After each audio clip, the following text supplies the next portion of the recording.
Hi, I'm going to show you how to do bird dogs, the core exercise. Pretty simple. Um, Basically, all you need is the floor and motivation, I guess.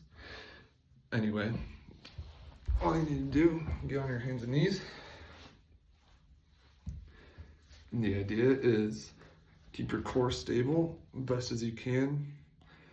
And then you go opposite knee to the hand you're lifting, like diagonally, you know. You go like this, touch them in the middle,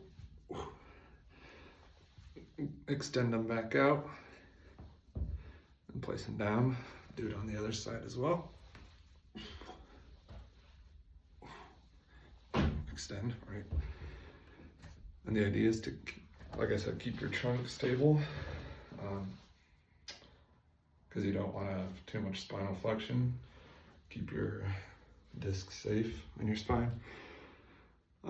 Prevents the rotation, provides stability. I'll do a couple more.